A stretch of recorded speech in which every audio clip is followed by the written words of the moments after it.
50 বছর ধরে একটা দেশকে রাডারবিহীন থাকতে হচ্ছে, স্যাটেলাইট বিহীন থাকতে হচ্ছে, পারমাণবিক কোনো অস্ত্র নাই, নিউক্লিয়ার কোনো মিসাইলস নাই, কোনো জিওপলিটিক্যাল বড় বড় রাষ্ট্রের সাথে অ্যালায়েন্স নাই। পক্ষান্তরে উল্টা কুফার, তাগুত, মুশরিকদের দাসত্বে আমাদেরকে নিয়ে গেছে। তাহলে 50 বছরের খেয়ানতের লিস্ট করলে মানে এক আসমান থেকে দ্বিতীয় আসমান পর্যন্ত হবে লিস্টটা। এত খেয়ানত 50-60 বছর হয়ে গেছে। এখনো যে বিষয়গুলো নিয়ে আমাদের কথা বলতে হচ্ছে, এটাই হচ্ছে সবচেয়ে লজ্জার। এই বিগত স্বাধীনতার 50 বছরে আমাদের এমন একটা জেনারেশন রেডিমেড পাওয়া উচিত ছিল, যাদের ঘরে ঘরে আলেম, ঘরে ঘরে হাফেজ। এখন ঘরে ঘরে খুঁজলেও, বোম মারলেও আলেম বের হয় না, ঘরে ঘরে খুঁজে ছান মারলে একটা করে হাফেজ বের হয় না, আলেম বের হয় না। ঘরে ঘরে ছান মারলে যে কোনো একটা টিকটকার ঠিকই বের হয়। এই বাস্তবতা আর আমাদের স্বপ্নের মধ্যে আসমান জমির পার্থক্য আছে। এগুলো হাসির কোনো বিষয় না, এটা হচ্ছে বাস্তবতা। মানে ওরা প্রাইমারি স্কুল থেকে শুরু করে প্রাইমারি স্কুলের শিক্ষক, প্রাইমারি স্কুলের টিচার এবং স্টুডেন্ট, হাই স্কুলের টিচার, অনার্সের স্টুডেন্ট, অনার্সের টিচার, মাস্টার্সের স্টুডেন্ট, মাস্টার্সের টিচার, তারপরে যে বিবিএ, এমবিএ, তারপরে যে আপনার প্রাইভেট ইউনিভার্সিটি ইত্যাদি ইত্যাদি, ইভেন বিসিএস সেক্টর, শিক্ষা কমিশন, এমপি, মন্ত্রী, পার্লামেন্ট, সবগুলোকে যদি একটা জায়গায় আপনি বসান, সবাইকে 15-16 কোটি মানুষকে একটা জায়গায় বসান, দেখবেন যে এদের 90% কোরআন তেলাওয়াতি করতে পারেন। 50 বছর হয়ে গেছে স্বাধীনতা। তাহলে কাদেরকে নিয়ে আপনি হিন্দুস্তানকে মোকাবেলা করতে চাচ্ছেন? কাদেরকে নিয়ে আপনি যে রামবাম, প্রগতিশীল এবং এই ইসকনকে মোকাবেলা করতে চাচ্ছেন? কাদেরকে নিয়ে? আবেগ দিয়ে তো হবে না। আর তাদের ব্যাপারটা তো এতই স্ট্রং, তারা তো এমনভাবে তাদের মানে আগ্রাসন লালন করছে যে ওরা যদি পারতো এখন পুরো বাংলাদেশটাকে ওদের মানচিত্রভুক্ত করে ফেলত। ষড়যন্ত্র কিন্তু এই পর্যন্ত, এটা আমরা বুঝি আর না বুঝি। আর আমরা তো খুব সাম্প্রদায়িক সম্প্রীতির বয়ান দিচ্ছি এখন আর কি। বিগত সময়ে কিছু রাজনীতি হয়েছে জঙ্গিবাদ শব্দ দিয়ে রাজনীতি করা হয়েছে। এটা থাকুক আর না থাকুক, বায়বীয়ভাবে একটা প্রতিষ্ঠা করার চেষ্টা করা হয়েছে, এটা দিয়ে রাজনীতি করা হয়েছে। সবাই সবার স্বার্থে কথাটাকে ব্যবহার করেছে। আসলে এটা একটা বায়বীয় শব্দ ছিল, কোনো অস্তিত্ব নাই। এখন রাজনীতি করা হচ্ছে নতুন করে সংখ্যালঘু শব্দ দিয়ে। কি দিয়ে? সংখ্যালঘু। তো সংখ্যালঘু শব্দ দিয়ে যে রাজনীতি করা হয়, তো সংখ্যালঘু যারা, তারা সংখ্যাগুরু কমিউনিটির মধ্যে সাইফুর রহমানকে এভাবে দিনে দুপুরে কুপিয়ে হত্যা করে কিভাবে?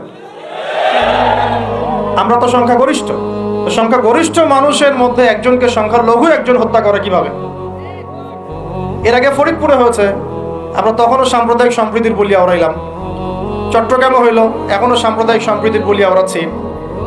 ঠিক আছে? এবং আমাদের সবাইকে বোঝানো হচ্ছে যে সবাই শান্ত থাকেন, কেউ কোনো রকমের টু শব্দ করবেন। আচ্ছা, করলাম না, টু শব্দ করলাম না, শান্ত থাকলাম, ধৈর্য ধরলাম, ঠিক আছে। এরপরে যদি আরো 10 জনকে মারা হয় তখন আপনি আমাকে গ্যারান্টি দেন যে মারা হবে না। আপনারা আমাদেরকে গ্যারান্টি দেন যে মারা হবে না। যদি মারা হয় তখন আপনি বলছেন মারা হবে না ইনশাআল্লাহ, ঠিক আছে। যদি মারা হয় তখন, এখন আমি ধৈর্য ধরলাম, এখন আমি সাম্প্রদায়িক সম্প্রীতির কথা বললাম, এখন আমরা চুপ থাকলাম, কেউ এগ্রেসিভ কোনো ভূমিকায় গেলাম না, এবং যাওয়া উচিত না, ঠিক আছে, খালাস। আর আপনি আমাকে গ্যারান্টি দেন এই ঘটনাগুলো আগামীতে ঘটবে না। প্রশাসন গ্যারান্টি দেন, সরকারে যারা আছেন গ্যারান্টি দেন। দিতে পারবেন? যদি দিতে না পারেন, কেন পারবেন না? যদি দিতে না পারেন, তাহলে গ্যারান্টি কেন দিতে পারবেন না? তার মানে আপনার প্রশাসন ফেল করেছে এখানে। সেই ভাইকে হত্যা করা হয়েছে, সেই ভাইয়ের হত্যাকারী যদি 20 জন 30 জন হয়, প্রশাসনের পক্ষে এটা কোনো বিষয় না 30 জনকে কারাগারে নিয়ে আসা এবং আচ্ছা মতো রিমান্ডে সিদ্ধ ডিম ঢোকানো, কোনো বিষয় না। রিমান্ডে ওলামায়ে কেরামের পা ভেঙে দিতে পারেন, তাহলে এটা কেন পারছেন না? তাহলে আপনারা আসলে আমাদেরকে কানাকে মক্কা দেখাচ্ছেন। তাই তো? এখন যদি গ্যারান্টি না দিতে পারেন, তার মানে এই সমস্যাটা থাকতে পারে। গ্যারান্টি না দিতে পারার অর্থই হচ্ছে আপনি নিজেই ভয় পাচ্ছেন, নিজেই আপনি শিওর না যে সমস্যাটা আসবে কিনা। কারণ আপনি জানেন যে আমি সমস্যাটাকে ডিল করতে পারি নাই, আসতেও পারে, এই জন্য আমি গ্যারান্টি দিতে পারছি না। আমাদের উপদেষ্টাদেরকে বলেন গ্যারান্টি দিতে যে এরকম ঘটনা আগামীতে আর কখনো ঘটবে না। আমরা তো সবাই শান্ত আছি, কেউ তো একটা টোকাও পর্যন্ত দেয়নি, কাউকে দিয়েছেন? আচ্ছা ঠিক আছে, আবার আমি প্রশ্ন করছি, যদি গ্যারান্টি না দিতে পারে এবং না দিতে পারাটাই তাদের ব্যর্থতা, এবং এর যদি উপযুক্ত বিচার তারা করতে না পারে, না করতে পারাটাই ব্যর্থতা সংখ্যাগরিষ্ঠ মুসলিম রাষ্ট্রে, তাহলে এই ঘটনা যদি আগামী 1 বছরে, 2 বছরে, 5 বছরে আবারও রিপিটেড হয় এবং একজনের জায়গায় 3 জন, 4 জন, 5 জন, 10 জন পর্যন্ত পৌঁছায়, তখন আপনাদের ভাষাটা কি হবে? তখন আপনারা কি ভাষায় কথা বলবেন আর আমাদেরকে কি বুঝাবেন? এটা আমার প্রশ্ন। আরো প্রশ্ন আছে, সাইফুর রহমান যদি আপনার ছেলে হইতো তাহলে কি হতো? সাইফুর রহমান যদি আমাদের উপদেষ্টাদের কেউ হতো তাহলে কি হতো? সাইফুর রহমান যদি আমাদের যে ওলামায়ে কেরামগণ, শ্রদ্ধার সাথেই বলছি, বিনয়ের সাথে, আপনাদের যদি ছেলে হতো আপনারা কি সেম কথা বলতেন কিনা? সাইফুর রহমান যদি আপনার মেয়ের জামাই হতো তাহলে আপনি সেম কথা বলতেন কিনা? এই জায়গাগুলো তো অনেক গ্যাপস আছে। আমাদের এত স্বার্থপর চিন্তা চেতনা যে আমার তো আর নিজের ছেলে মরে নাই, আমার তো আর নিজের ভাইকে মারা হয় নাই, আপনি তো তাকে আপনার ভাই মনে করতে পারছেন না। এখন পর্যন্ত আপনি সাইফুর রহমানকে আপনার ভাই মনে করতে পারেন নাই। সবাই চুপ। আর আমাদের কিছু সুরসুরি মানহাজের কিছু মানুষ আছে, সুরসুরি আর গিরগিটি মানহাজ, মানে তাগুতের নাম এক্স হইলেও তার পক্ষে, ওয়াই হইলেও তার পক্ষে, জেড হইলেও তারই পক্ষে, সবসময় চুপ। একদম সুরসুরি মার্কা ঠান্ডা ঠান্ডা মানহাজ মানুষকে দেওয়া হয় এবং তারা একটু জনপ্রিয়, এই কারণে জনগণও চুপ হয়ে যায়। তাদের একটা স্ট্যাটাস দেখে মানুষ চুপ। আমার তো আকাবির, আমার তো অমুক, আমার স্কলার এই বলছে, আমার শায়েক এই বলছে, বাস আমি চুপ। আপনি তো নিজের চিন্তাটাকে বিক্রি করে দিয়েছেন মানুষের কাছে, নিজের চিন্তাটাকে আপনি বিক্রি করে দিয়েছেন। একজন সেলিব্রিটি স্কলার এসে একটা স্ট্যাটাস দিল যে সবাই শান্ত থাকেন, কেউ কোনো কথা বলবেন না। কেন কথা বলবো না আমি? শান্ত থাকেন বলার আগে আপনার বলা উচিত ছিল যে আমার ভাইকে এভাবে মারা হয়েছে, আমি এর তীব্র নিন্দা জানাই এবং এর বিচার আমি দাবি করি। তারপরে আপনি বলতে পারতেন আপনারা শান্ত থাকেন, আমরা বিষয়টা ডিল করছি। এই যে ব্রেন ওয়াশ, এই যে আমাদের একটা জজবাকে এভাবে দমন করে দেওয়া হচ্ছে, এর ফলাফল কিন্তু আপনাদেরকে ভোগ করতে হবে। আচ্ছা ঠিক আছে, 10 জন মারা হলো, চুপ করে থাকেন, ভালো কথা। আরো 100 জন মারা হলে তখনই কি চুপ করে থাকবেন? যদি একটা জেলার উপর আক্রমণ হয় তখনই কি চুপ করে থাকবে? আপনারা শয়তান থেকে পালাতে চাচ্ছেন, কিন্তু শয়তান তো আপনাকে ছাড়বে না। আপনি কিছু বলেন আর নাই বলেন, আমি বলছি না এখনই বলেন, আমি বলছি আপনি এই হত্যার উপযুক্ত বিচার আমাদের সামনে নিশ্চিত করেন। জাতির সামনে এই 20-30 জন লোককে হাজির করে প্রকাশ্যে ফাঁসি দিয়ে দেখান যে হ্যাঁ আমরা সাইফুর রহমানের পক্ষে আছি। কিছুই করতে পারেন নাই পর্যন্ত, আপনারা কিছুই করতে পারেন নাই। ফরিদপুরের ঘটনা কিছু করতে পারেন নাই। এরকম ঘটনা বিচ্ছিন্ন না, এরকম ঘটনা বাংলাদেশের লাস্ট 5 বছরে এবং বিগত 15 বছরে অনেকগুলো হয়েছে। কিছু ঘটনা আমরা জেনেছি, কিছু ঘটনা আমরা জানি না, বেশিরভাগই আমরা জানি না। তো এই যে সমস্যাগুলো আমি সিরাত থেকে কেন বলছি, কারণ সিরাতে আপনাকে এগুলো সমাধান দিবে। আর এই বিষয়টা আমাকে খুব পীড়া দিচ্ছে ভিতর থেকে, যেটা আমাদের আচরণ, আমরা যে এত বেশি মানে দাসত্বের একটা ইয়াতে চলে আসছি, মেজাজটা আমাদের দাসত্বের মধ্যে চলে আসছে। আমরা শত্রুর চোখে চোখ রেখে কথাই বলতে পারি না। শত্রুর চোখে চোখ রেখে কথা না বললে তো সে আমাকে দাম দিবে না। কই, সে তো চায়নার সাথে এসব ডিল করতে পারে না, সে তো ইভেন পাকিস্তানের সাথেও তো পারে না। পাকিস্তানে কি খুব মুসলিমদের ঐক্য আছে নাকি? নাই তো। ওর ইন্টারনাল অবস্থা তো আমাদের চেয়ে অনেক সময় খারাপ। কয়েকটা পারমাণবিক বোম আছে, এই কারণে তার দিকে তাকাতে পারে না। স্বাধীনতার 50 বছরে কয়টা মিসাইল তৈরি করলেন? একটাও তো তৈরি করার ফিকির করলেন।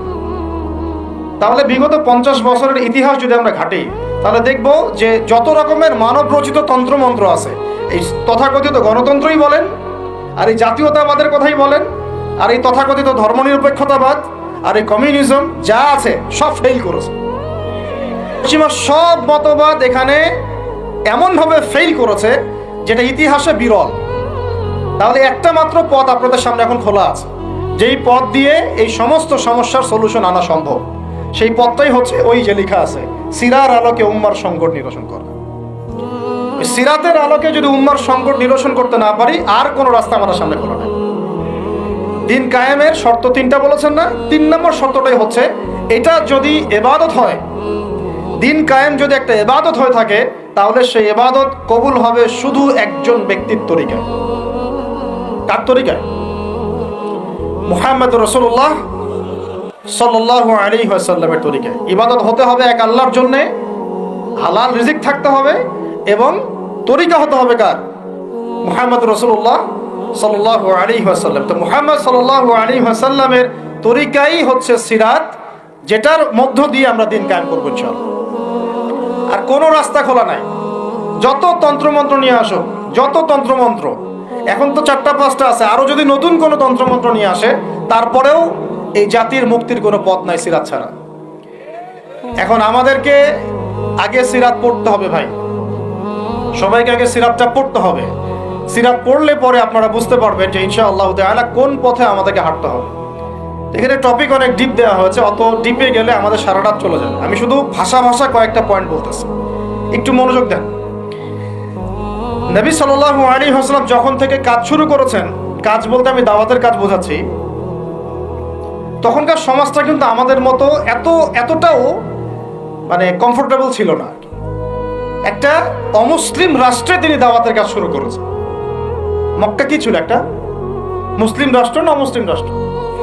অমুসলিম একটা রাষ্ট্রে তিনি অ্যাজ এ নবী তার দাওয়াতের কাজ শুরু করেছেন। সুবহানাল্লাহ। এবং তিনি সেই রাষ্ট্রের একজন পরিচিত ব্যক্তিত্ব, যাকে আস-সাদিক আল-আমিন বলে ডাকা হয়, যার আগেও কোনো গুনাহ নাই, পরেও কোনো গুনাহ নাই। এমন একজন ব্যক্তিত্ব তিনি, যার আগেও কোনো গুনাহ নাই, পরেও কোনো গুনাহ নাই, এবং তিনি একটা অমুসলিম রাষ্ট্রে ওহী প্রাপ্ত হয়ে দাওয়াতের কাজ শুরু করলেন। আর আমরা তো মুসলিম রাষ্ট্রে বসে আছি, আমরা তো মক্কায় নাই। আমরা কি মক্কায় আছি? আমরা তো মক্কায় নাই। যদি মক্কায় না থাকি, তাহলে এরকম নতজানু পররাষ্ট্রনীতি কেন? আমরা যদি মক্কার মতো পরিবেশে না থাকি, তাহলে এত নতজানু পররাষ্ট্রনীতি কেন? তাহলে ভারতের মধ্যে আমাদের যে মুসলিম ভাইরা আছে, তারা কি করবে? তাহলে ভারতে যে মুসলিম ভাইরা আছে, তারা কি করবে? তারা কি ওদের পা ধরে ইয়ে করবে, সালাম করবে? হিন্দুদের পা ধরে সালাম করবে? বলেন তো। আমরা তো একটা মুসলিম রাষ্ট্রে আছি, তো মুসলিম রাষ্ট্রে থাকতে এত নতজানু পররাষ্ট্রনীতি কেন? এত দাসত্বের শৃঙ্খল কেন? তো তিনি দাওয়াতের কাজ শুরু করেছেন প্রথম কি দিয়ে, এটা একটা ফ্যাক্ট। আমরা আসলে আলোচনাগুলো আপনাদের চাইতে তাদের শোনা দরকার, যারা আলোচনা যারা করে আর কি। মানে আমি চাই বেশি বেশি তাদের সাথে কনভারসেশন করতে, যারা উম্মাকে নিয়ে ফিকির করেন, দাওয়াতের কাজ করতে চান, বা মুআল্লিম বা আলেম বা হাফেজ, তাদের সাথে কথা বলা দরকার। তাদেরকে আগে বোঝানো দরকার বিষয়গুলো। অনেকেই বুঝেন না। অনেকে বায়াবিও দাওয়াতি কাজ করছেন উইদাউট এনি প্ল্যাটফর্ম। অনেকে দাওয়াতি কাজ করছেন উইদাউট এনি কানেকশন উইথ ওলামা। আলেমদের সাথে কোনো কানেকশন নাই, দাওয়াতের কাজ করতে আসেন। এটা বায়াবিও প্ল্যাটফর্ম ক্রিয়েট করে রাখতেছেন। কথা বলছি না? আমি আপনাদেরকে পুরা পথ পদ্ধতি এখানে গিলায় খাওয়াই দিতে পারবো, কিন্তু বিশ্বাস করেন, গিলে খাওয়ার পরে আপনি কিছু করতে পারবেন না।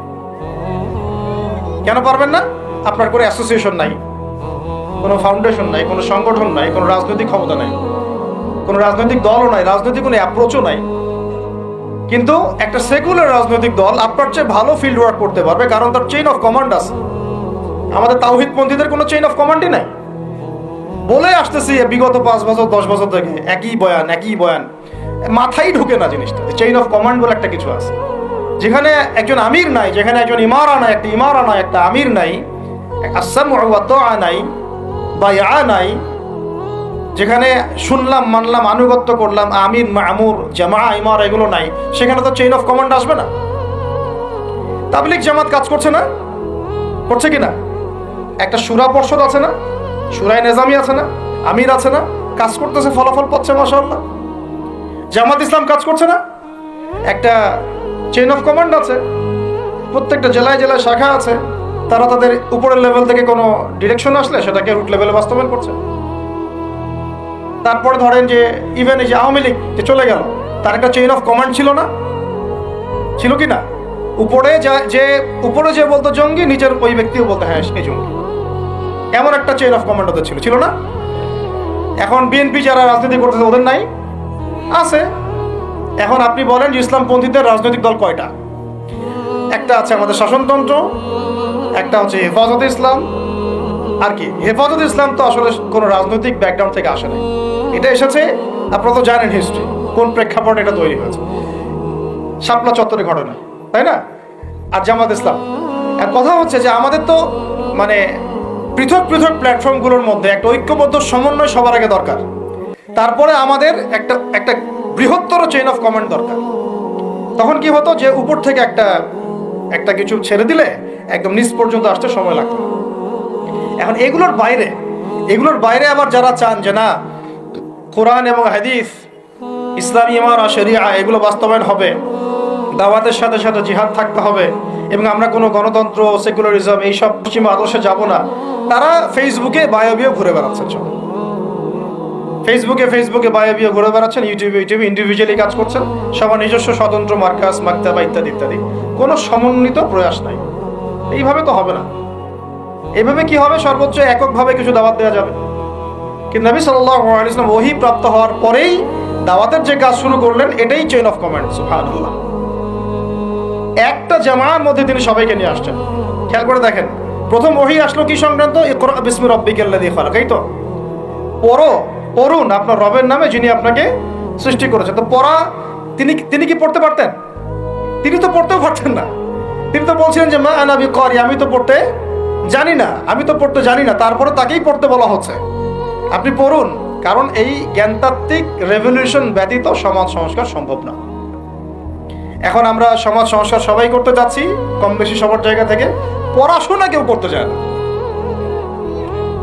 আল্লাহর কসম করে বলছি, যারা ইভেন দাওয়াতের কাজ করছে এইসব জায়গায় আমরা যারা দাঁড়ায় আছি না, তাদের অনেকেই ওলামায়ে কেরামের সাথে কোনো তাআল্লুকই নেই, কোনো সিলেবাস নাই, কোনো পড়াশোনা নাই, কোনো ক্রাইটেরিয়া নাই, কোনো অ্যারাবিক শেখার কোনো ফিকির নাই, কোরআন শেখার কোনো ফিকির নাই, তাফসির শেখার কোনো ফিকির নাই।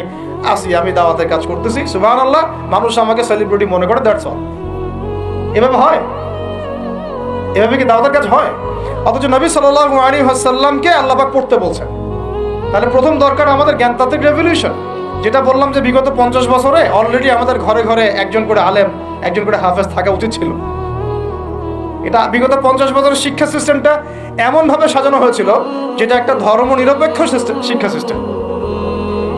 এটা এই যে একটা ছেলে বসে আছে 30 বছর বয়স, ওর তো অধিকার ছিল যে সে এসএসসি, এইচএসসি, অনার্স মাস্টার্স লেভেলে এসে কোরআনের অর্থ করার যোগ্যতা সে অর্জন করবে। এটা তার রাইটস ছিল অ্যাজ এ মুসলিম কান্ট্রির একজন সিভিলিয়ান হিসাবে। তার রাইটস ছিল এটা, যে আমি একজন মুসলিম কান্ট্রির সিভিলিয়ান, আমার রাইটস আছে স্কুলে গিয়ে কোরআন শেখার, কলেজে গিয়ে কোরআনের তাফসীর শেখার, অনার্স লেভেলে গিয়ে হাদিস পড়তে শেখার, হাদিসের মুতাআলা করার। ইভেন সে মাস্টার্সের পরে ইফতা দেওয়ার মতো যোগ্যতা অর্জন করতে পারতো যদি শিক্ষা সিস্টেমটার মধ্যে সমন্বয় থাকতো। কিচ্ছু করা হয় না এইসব লেভেলে। 50 বছর ধরে এই জাতিকে শিক্ষার অন্ধকারে রাখা হয়েছে। কওমি মাদ্রাসাগুলো যদি না থাকতো, এই দেশ থেকে ইসলামকে মিটায় ফেলে দিত। এটা বাস্তবতা।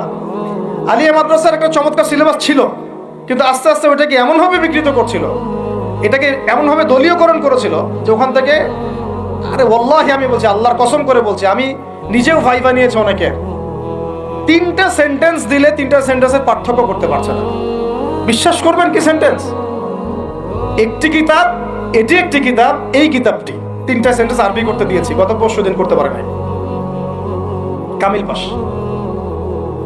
একটি কিতাব, এই কিতাবটি, আর এটি একটি কিতাব, 3টা সেন্টেন্সের পার্থক্য করতে দিয়েছে। কিচ্ছু না এটা মাদানী নেসাবের প্রথম বছরের পড়া। তাহলে সিগা ধরছি, গর্দান বলতে পারতেছে না, এবারও দিতে দিলে এবারও দিতে পারছে না। এটা পারবে না তো জেনারেল মানুষের। আপনারা তো ইসলামিক লাইনে পড়েছেন, আপনারা পারবেন না কেন পারবেন না? তাহলে কি পড়াশোনা করবেন?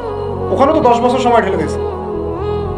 একজনকে জিজ্ঞাসা করলাম যে যে কোনো একটা আয়াত শোনাচ্ছে, ওই যে সূরা হামিম সুরার একটা আয়াত বললো কি জানি, ইন্নাল্লাযীনা ক্বালু রাব্বুনাল্লাহ সুম্মা ইসতাকামু তাতানাজ্জালু আলাইহিল মালায়েকা, এই যে একটা আছে না, আল্লা তাখাফু ওয়া লা তাহজানু। ঠিক আছে ভাই, এখন অর্থটা বলেন। অর্থ বলতে পারে না। তাতানাজ্জালুর গর্দান দেন, মাসদার বলেন, বলতে পারে না। আলিয়া মাদ্রাসা থেকে পড়াশোনা করেছেন, দাখিল আলিম ফাজিল করেছেন, বলতে পারেন। এটা আপনারাও জানেন, ওলামায়ে কেরাম যারা বসে আছেন, যে অবস্থা কি। শুধু কওমি মাদ্রাসাগুলোর এই মেহনতগুলো যদি না থাকতো, তাহলে অরিজিনাল ইসলামকে তারা মিটাই ফেলে দিত বাংলাদেশ থেকে। টিকে আছে এখন। কিন্তু আমি ওইদিকে যাচ্ছি না, ওইটা অন্য আলোচনা, এটা আমাদের ভিতরের কথা। কথা হচ্ছে একজন জেনারেল শিক্ষিত ছেলে যে এদেশের মুসলিম নাগরিক, তার রাইটস আছে প্রাইমারি স্কুলে সে কোরআন তেলাওয়াত করা শিখতে পারে নাই। কেন পারে নাই? পিতা মাতাও তো মাশাআল্লাহ সুবহানাল্লাহ সেই কোয়ালিটি। ছেলে 10 বছরে কিছু শিখুক না শিখুক, বাংলা ইংরেজি অঙ্ক তাকে শিখতে হবে। কোরআন হাদিস এগুলো তো কোনো বিষয় না, এগুলো কোনো বিষয় হলো? আপনাদের কাছে আল্লাহর কসম এগুলো দামি নাই। ওই একদিন দুই দিন ওয়াজ মাহফিলে আইসা আবেগ দেখান। কোরআন হাদিসের প্রতি যদি মহব্বত থাকতো ছেলেকে তো আলেম বানাইতেন না, ছেলেকে তো আপনি একজন হাফেজ বানাইতেন কমপক্ষে। আপনি তো ছেলেকে এমন ভাবে গড়ে তুলেছেন আপনার জানাজাই পড়তে পারবেন না। সেদিন আমরা টাঙ্গাইলে একজনের জানাজা পড়তে গেছি, এক পরিচিত ভাইয়ের আম্মা মারা গিয়েছেন। তো ওই দিন কি একটা আক্কেল হলো, শিক্ষা হলো যে যদি আপনি ছেলে মেয়েকে যদি আলেম না বানিয়ে যান, ছেলেকে যদি আলেম না বানিয়ে যান, সঠিক জানাজাটাও মনে হয় ভাগ্যে জুটবে না। হ্যাঁ, একটা মুনাসিব জানাজাও ভাগ্যে জুটবে না। তো আমাদের এই স্কুল কলেজ পড়ুয়া ছেলে মেয়েদের রাইটস ছিল এগুলো শিখতে পারে নাই। অনার্সে পড়ে তার বয়স কত? 20 থেকে 25 বছর। 25 বছরে সে 25টা সূরা জানে না, 25টা সূরার নামই জানে না, 25টা সূরার নাম বলতে পারে না। কোরআন বিধান কায়েম করতে আসছেন আপনি, সুবহানাল্লাহ। 25টা হাদিস বলতে পারেন না, 25 জন নবীর নামও বলতে পারে না। ইভেন আমাদের নবী সাল্লাল্লাহু আলাইহি ওয়াসাল্লামের সিরাতের জীবনীটা, পাতলা কিতাবটাও সে কখনো জীবনে পড়ে দেখেনি। এই অবস্থা মাস্টার্সে, বিসিএসে সব জায়গায় একই চলছে আর কি। বিসিএস এর যে ভাইবা হয় সেখানে কি ইসলাম ধরা হয়? বিসিএস এর ভাইবা যখন হয় তখন তাকে কোরআন তেলাওয়াত জিজ্ঞাসা করা হয়? তাহলে আপনি কোরআন তেলাওয়াত করতে পারেন না, রাষ্ট্র চালাবেন কিভাবে? কোরআনের সাথে কোনো তাল্লুক নাই। তার মানে আপনাদের কনসেপ্ট হচ্ছে রাষ্ট্র আলাদা, কোরআন আলাদা। মানে রাষ্ট্র চালাতে কোরআন লাগে না, আপনার কনসেপ্ট এটাই। হ্যাঁ, না হলে তো কোরআন আপনি আনতেন সিলেবাসে, তাফসীর আনতেন, হাদিস আনতেন, সিরাত আনতেন। আপনার কনসেপ্ট হচ্ছে রাষ্ট্র আলাদা, কোরআন আলাদা, হাদিস আলাদা, এগুলো পড়াশোনা আলাদা, ব্যাংকিং সিস্টেম, ইকোনমিক্স আলাদা, ইসলাম আলাদা, তাই না? রাজনীতি আলাদা, ইসলাম আলাদা, তারপরে সংস্কৃতি আলাদা, ইসলাম আলাদা, শিক্ষানীতি আলাদা, ইসলাম আলাদা। এই কনসেপ্ট হচ্ছে এদেশের 90% মানুষের কনসেপ্ট। এরা সবাই শিরকের মধ্যে আছে, আল্লাহর কসম করে বলতেছে, সবাই শিরকের মধ্যে আছে। এরা সবাই ধর্মনিরপেক্ষ, সেকুলার। বাদ দিয়ে আমরা যারা দাড়ি টুপিওয়ালা কিছু মানুষ আছি, আমরা একটু মৌলবাদী চিন্তা করি আর কি। আমরা চিন্তা করি যে ইসলাম ব্যক্তিগত জীবনেও থাকবে, সংস্কৃতির মধ্যেও থাকবে, শিক্ষানীতিতেও থাকতে হবে, অর্থনীতিতেও থাকতে হবে, ইভেন রাজনীতির মধ্যেও থাকতে হবে। এই কনসেপ্টে না আসলে এখনো মুসলমান হনই নাই। এই কনসেপ্টে না আসা মানে এখন পর্যন্ত কালিমা লা ইলাহা ইল্লাল্লাহ এটা বুঝেনি নাই, আপনি মুখে পড়েছেন, দ্যাটস অল। এই কারণেই তো লা ইলাহা ইল্লাল্লাহ পড়ার পরেও মোদির পা চাটেন বসে বসে। এই কারণেই, কারণ ওই লা ইলাহা ইল্লাল্লাহ তো আপনাকে ওটা শিখাই নাই যে আপনি এক আল্লাহর সার্বভৌমত্বের স্বীকৃতি দেন নাই। এই হলো সমস্যাগুলো। তো সমস্যার গোড়ায় অনেক কথা আছে। এখন নবী সাল্লাল্লাহু আলাইহি ওয়াসাল্লাম কিন্তু দাওয়াতের কাজটা, এই যে সিরাতের আলোকে যেটা বলছেন, সমাজ সংস্কার এবং দিন প্রতিষ্ঠা এবং সমকালীন সব সংকট দূর করা, এটা শুরু করতে হবে জ্ঞানতাত্ত্বিক রেভলিউশন থেকে। পড়াশোনা করা শুরু করে দেন, আদারওয়াইজ আপনাদের সামনে ধ্বংস ছাড়া কিচ্ছু বাকি নেই। কি পড়াশোনা করবেন? অবশ্যই ইসলামিক কারিকুলাম থাকতে হবে। এরপরে আপনি জেনারেল লাইনের পড়াশোনা করেন, কোনো সমস্যা নেই। আর এই পড়াশোনা একা একা করা যাবে না, উস্তাদের সহবত লাগবে, ওলামা কেরামের সহবত লাগবে। আমি তো এটা বলি যে আপনি কারো লেকচার শোনার আগে আপনি আগে চেক করবেন যে তার উস্তাদ কে, কোথায় সেদিন শেখে, কার কাছ থেকে সেদিন শেখে, কোত্থেকে সেই ইলমগুলো অর্জন করছে, তার লোক কোথায়। আবেগে ভাসলে হবে না এখন বিষয়টা। তো পড়াশোনার এখন যে আরো 20 বছর পড়াশোনা না করে আমি কোনো কাজ করতেই পারবো না এমনটাও না, কিন্তু পড়াশোনা আগে শুরু করো। এখন আপনার কাজ পড়াশোনা শুরু করা, ইকরা বিসমি রাব্বিকাল্লাযী খালাকের হক আদায় করা এবং ওস্তাদের সহবতে থাকা। যেমন জেনারেল লাইনে পড়েছেন 20 বছর, একা একা কি পড়েছেন? না, প্রতিষ্ঠানে গিয়েছেন, ডেইলি ক্লাস করেছেন, টিচারের সহবতে ছিলেন, বেতন দিয়েছেন, ব্যাসে থেকেছেন, তারপরে আরো কি করেছেন? বাবার জমি বিক্রি করে দিয়েছেন, বাবা মায়ের জমি বিক্রি করে। সেম অন্তত পক্ষে এতটুকু যতটুকু আপনি জেনারেল লাইনের জন্য করেছেন, জেনারেল লাইনে যদি যতটুকু করেছেন, ত্যাগ, শ্রম, মেধা খরচ, কষ্ট স্বীকার করা, এর যদি অর্ধেকও যদি দিন শিক্ষার জন্য করতে না পারেন, আপনি নিজেও মুনাফিক, আমরা নিজেরাও মুনাফিক। তখন বেশক আমাদের মধ্যে নেফাকি আছে। সুবহানাল্লাহ, আপনি একটা ডিগ্রির জন্য একেবারে 20 বছর ঢালতে পারেন, 20 কোটি টাকা ঢালতে পারেন, বাপের জমি বিক্রি করতে পারেন, বেঁচে থাকতে পারেন, ঢাকা বিশ্ববিদ্যালয়ের সেই লাইফ লিড করতে পারেন, এক বিছানায় 2 জন থাকি, ফ্লোরের মধ্যে ফ্লোরিং করে থাকা, হাজার হাজার লাখ লাখ টাকা খরচ করা, কষ্ট করে সকালে ওঠা, রাত জাগা, পড়া, পরীক্ষা দেওয়া, অ্যাসাইনমেন্ট, কত কি। আমি তো জানি এগুলো, আপনারা তো অনেকে না জানেন, আমি তো জানি, আমরা তো ইউনিভার্সিটিতে পড়ছি।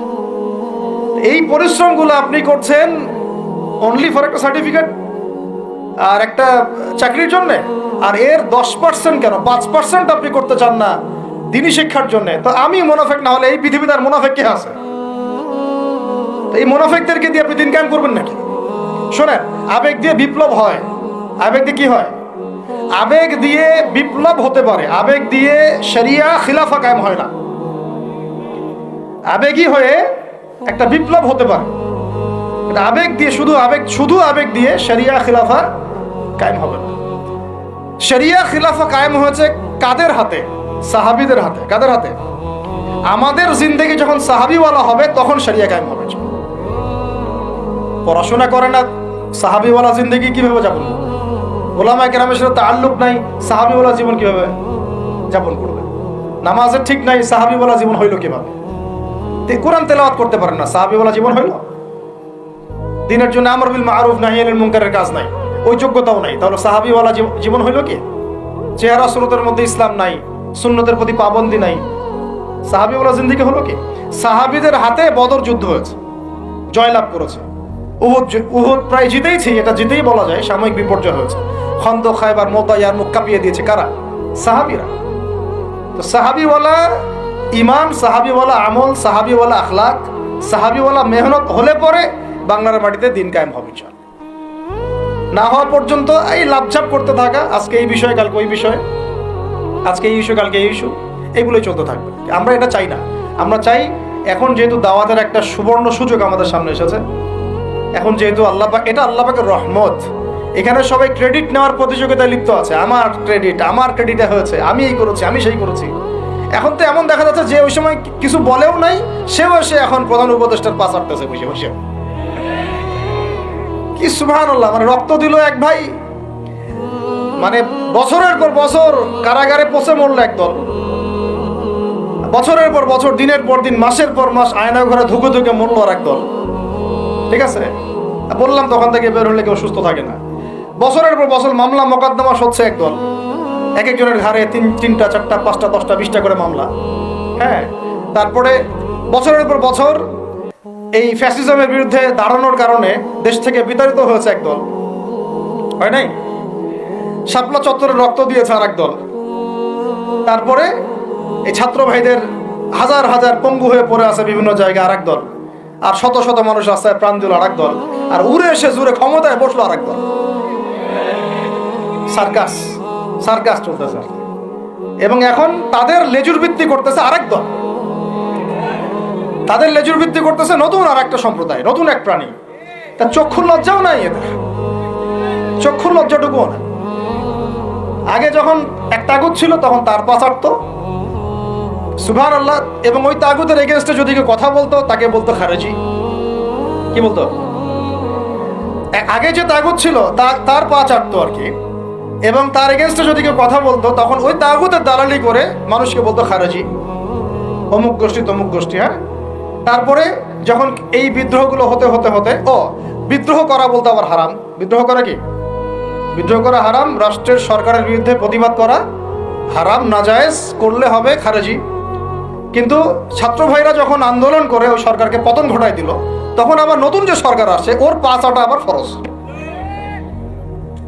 কি বুঝলেন? কি বুঝলেন? এই চলতেছে।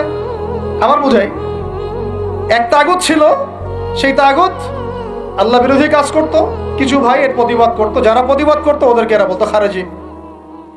এদের মানহাজ ঠিক নাই, আকীদা ঠিক নাই, এরা উগ্র, ইত্যাদি ইত্যাদি। এবং তাদের কারণেই কিন্তু এই ভাইগুলোকে আয়না করে যেতে হয়েছে। এটা খোলামেলা বলে দিলাম, এদের কারণেই এই ভাইদেরকে কোথায় যেতে হয়েছে? আয়না করে যেতে হয়েছে। তারপরে ছাত্র ভাইরা দেখা গেল যে বিপ্লব করে, প্রতিবাদ করে একদম এই সরকার ফেলে দিল। ফেলে দেওয়ার পরে যখন আবার নতুন কেউ আসলো, তখন এই নতুন যারা আসলো তাদের পাচাটা আবার ফরজ হয়ে গেল। তখন হইল ফতোয়া কি, সরকার আনুগত্য করা ফরজ। এই চলতেছে, ইসলাম শিখতেছেন এদের কাছ থেকে আপনারা অনেকেই। আমি এগুলো বলতে গেলে একটু হাইপার হয়ে যায়, আল্লাহ পাক মাফ করেন। আস্তাগফিরুল্লাহ আল্লাযী লা ইলাহা ইল্লা হুয়াল হাইয়ুল কাইয়ুম ওয়া আতুবু ইলাইহি। মূল পয়েন্টে আসি, অনেক লম্বা আলোচনা করতে পারবো না। এই শুরুটা করবেন কোত্থেকে বলেন? না, শুরুটা করবেন একবার ইখলাস ঠিক রাখা। দিন কায়েম করবো সিরাতের পদ্ধতিতে, অন্য কোনো পদ্ধতি আছে? আব্রাহাম লিঙ্কনের পদ্ধতি চলবে, কার্ল মার্কসের পদ্ধতি চলবে, ওই চীনের মাও সেতুংয়ের পদ্ধতি চলবে, ওই ইতালির মুসোলিনির পদ্ধতি চলবে? কার পদ্ধতিতে দিন কায়েম করবো? একমাত্র মুহাম্মদ রাসূলুল্লাহ সাল্লাল্লাহু আলাইহি ওয়াসাল্লামের শেখানো সিরাতের সুন্নতেই আগাতে হবে। এখন আগাতে গিয়ে প্রথম কাজ আপনারা আমার কি? ইখলাস ঠিক রাখা, রিজিক হালাল করা, নবীর তরিকা ফলো করা, তারপরে দিনের ইলম অর্জন করা। একা একা ইলম অর্জন করবেন? ওলামায়ে কেরাম খুঁজে বের করবেন। ওলামায়ে কেরাম সব জায়গাতেই আছে, আলহামদুলিল্লাহ, এটা আমাদের সৌভাগ্য। আর আপনি দেখবেন যে কারা নিজেদেরকে জাহির করে না, মুহাক্কিক ওলামায়ে কেরাম নিজেকে জাহির করেন না। হকপন্থী ওলামায়ে কেরাম যারা, তারা নিজেদেরকে এভাবে জাহির করেন না, ইজহার করেন না যে আমি এত বড় পণ্ডিত, আসো আমার কাছে, এইভাবে তারা কথা বলেন না। তা বরং তারা নিজেদেরকে আড়াল করে চলেন, তারা বিনয়ী হন। এবং আপনারা দেখবেন না যে আহলে ফেসবুক ওয়াল জামায়াতের মধ্যে কার পপুলারিটি বেশি, এইটা দেখতে যাবেন না। আপনারা দেখতে যাবেন বড় বড় ওলামায়ে কেরাম কার পিছনে ছোটেন। মুহাক্কিক আলেম খুঁজবেন কিভাবে? আপনি দেখবেন না যে অমুক ভাই তমুক ভাই, আমাদের এই ভাইরা কার পিছনে ছোটে, বরং আপনি দেখবেন যে হ্যাঁ, বড় বড় ওলামায়ে কেরামগণ কার পিছনে ছোটেন, এবং সেই মূল উৎস থেকে জ্ঞান অর্জন করার চেষ্টা করবেন। ইনশাআল্লাহ পাক তৌফিক দান করেন, আমিন। এটা ছাড়া আপনারা জ্ঞান অর্জন হবে না, এবং জ্ঞানের সাথে যে আদব সেটাও শিখতে পারবেন না। আদবের সাথে তাআল্লুক হচ্ছে তাসাউফের, সেটাও শিখতে পারবেন না। এবং তাসকিয়া, এই তাসকিয়া অর্জন হবে না। আল্লাহ পাক আমাদেরকে তাসকিয়া অর্জন করার তৌফিক দান করুন। ইলম শিখবো, তারপরে কাজ হচ্ছে আমাদের আমল বাড়িয়ে দেওয়া। আল্লাহ নবী সাল্লাল্লাহু আলাইহি ওয়াসাল্লাম সাহাবায়ে কেরামকে শুধু জ্ঞান শিখতেন নাকি আমলও করতেন? সবচেয়ে বেশি পরহেজগার ব্যক্তি কে এই উম্মতের মধ্যে বলেন? আমাদের নবী সাল্লাল্লাহু আলাইহি ওয়াসাল্লাম। হ্যাঁ, তিনি তো অবশ্যই। তারপরে আবু বকর রাদিয়াল্লাহু আনহু, ওমর ইবনে খাত্তাব, আলী ইবনে আবি তালিব, উসমান বিন আফফান রাদিয়াল্লাহু আনহু আজমাইন, প্রত্যেক সাহাবী। তো সাহাবীদের আমল একটু দেখেন, সারাদিন রাত তারা কেমন কি করতেন, কিভাবে কাটাতেন। আমরা আমাদের দিনের একটা বড় অংশ অপচয় করে নষ্ট করি। তারা সময় নষ্ট করতেন না, বরং তারা প্রত্যেকটা সময়কে কাজে লাগাতেন।